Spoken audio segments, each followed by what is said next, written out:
Hi, good morning. I am having my coffee and finishing my daughter's halibut cardigan. I steeked it and now I'm doing the button band. And I saw a video from Knitting Cult Lady, Daniela, that was so good. Y'all need to go back and watch it. Click this comment to go through and watch it. But she's talking about how people try and weaponize her words against her. And when she is saying don't panic, that's not the same thing as don't worry.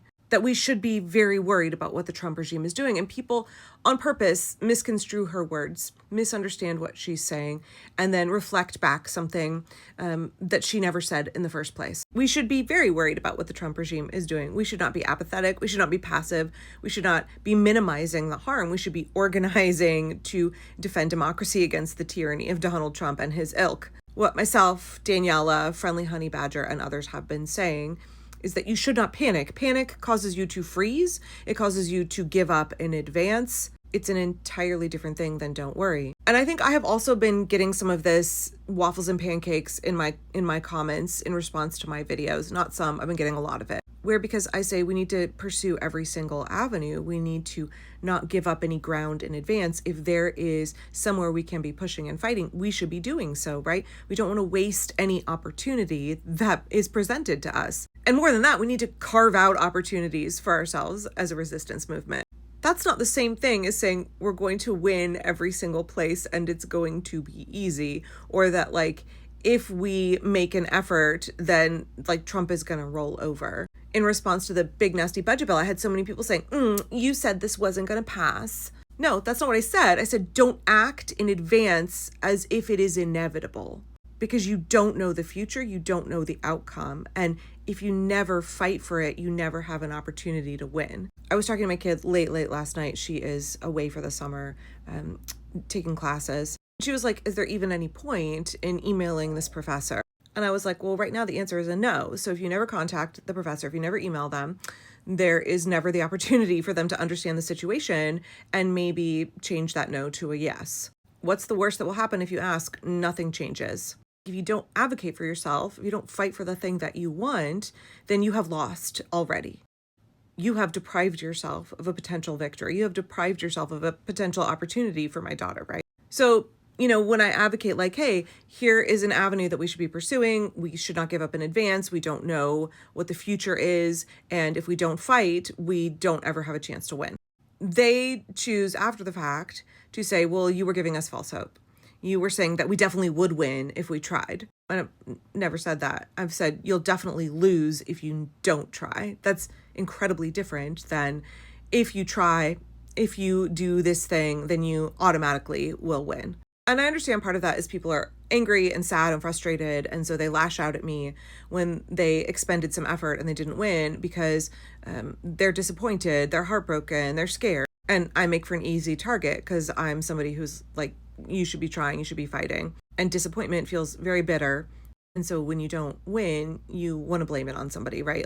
I understand all of the dynamic that goes into people being really angry at me in particular, and also angry at people like Daniela and Friendly Honey Badger, and then choosing on purpose to go back and misconstrue the words that we were saying or twist the message. So don't worry and don't panic are two entirely different things. And we are all really capable people. We are capable of understanding the nuance. It's not even that nuanced of the difference between those two things. Likewise, if you don't fight, you'll never win. If you don't ask, you'll never receive. If you don't struggle, you won't accomplish. This is a marathon, not a sprint, and we will have setbacks. We will have setbacks, but they can't win if we keep fighting. And if we choose not to fight, they have already won. And for me, so much of my content lately has been y'all, my brain cannot understand the mentality of giving up in advance, of complying in advance, of letting the psychological warfare of the Trump regime work on us. If we give up in advance, we are doing their work for them. Their job of steamrolling this country becomes much easier if they face no resistance, right? That's why authoritarian regimes use those psychological tactics, because they're actually not strong. They actually don't have the power to roll over a populace that stands up against them. And so the only way that they can win is if they get you to psych yourself out, if they psych you out, if they get you to sabotage yourself, give up your own power willingly and lay down. And so when I'm like, we have to fight for every victory, we have to pursue every avenue that is open to us, and we must carve out new avenues. That is not the same thing as me saying we will inevitably win every single skirmish. So just like Daniela, I will not let you misrepresent my position. I will absolutely push back against people who put words in my mouth and try and make it seem like I said something I never said, or that I have a position that I have never held. Frequently will get people in my comments who will say, oh, so you're saying blah, blah, blah. And I'm like, nope, that's clearly not what I said in this video. Or people will drop in my comments and be like, aren't you the lady who said this like 2 weeks ago? And I'm like, nope, that's not something that I said. And I really want to encourage folks, listen to comprehend. Really listen to what folks are saying. Daniela, myself, other creators. Please stop waffles and pancakesing, folks. I saw a creator on here earlier this morning who was like, people who say we're cooked have no vision. And I was like, yes, that's exactly what I'm trying to say. We need to have creativity, adaptability, imagination. We need to envision the future that we want and fight for it. That's not the same thing as saying that if we want something, we will automatically get it. Or if we try a little bit, we will win every single skirmish. That is saying we need a mindset where we envision a better world and we are consistent and unwavering in our pursuit of that better world.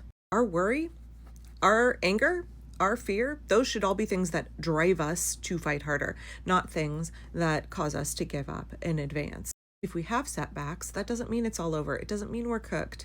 If we say we should fight for every victory, that doesn't mean that we will win every victory, but we have to set the expectation. We have to believe so that we give it our all, so that we fight all the way until the finish line. We are running 110% full tilt all the way to the finish line for every single victory. And I know that's exhausting. Like, I know it's exhausting. And then it makes it so disappointing when you hope for something. Like Anne of Green Gables said, I rise up on the wings of anticipation. It almost pays for the thud. That's the mindset that I would like everybody to have. Not that it hurts too much to hope.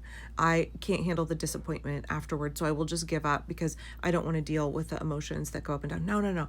How can we embrace the I rise up on the wings of anticipation? We must be committed to hope more than doomers are committed to we're cooked. We must be committed to pursuing the future that we want with more tenacity, more persistence than the Trump regime and the fascists are committed to their awful vision of ethnic cleansing, oppression, destroying the economy, destroying American democracy, inflicting suffering and death. We have to be more tenacious. We have to have more resilience. We have to have more conviction and commitment. And we have got to cultivate a mindset, a way that we are interfacing with each other, with the world, with the future, with our own hope and our own endurance that inoculates us against the psychological tactics of the Trump regime that are trying to get us to embrace doomerism, that are trying to get us to give up in advance, that are trying to get us to feel hopeless and despairing and to not stand up against what they're doing. We've got to inoculate ourselves and refuse to let the panic seep in. That's what I'm saying. I think that's what Daniela is saying as well. Have an appropriate level of worry. Have an appropriate level of fear and anger. Be scared, but then act anyway, right? Speak even though your voice shakes. Strategize, plan, advocate for democracy. Do the work even though you're scared. Don't wait until it doesn't feel comfortable. Don't wait until it feels certain. And accept that your commitment is unwavering. That's how we move forward through this. That is not the same thing as saying it will be easy. It is a huge sacrifice. This is a hard fight. It is not the same thing as saying, don't worry. It's not the same thing as saying, I guarantee we're going to win every single time. I don't guarantee we're going to win every single time. What I guarantee is that if you never fight, you will never win. And therefore, we must fight. We must not waste any opportunity for victory. We must not waste any opportunity to protect vulnerable people, to protect our lives, to protect our future, to protect our democracy.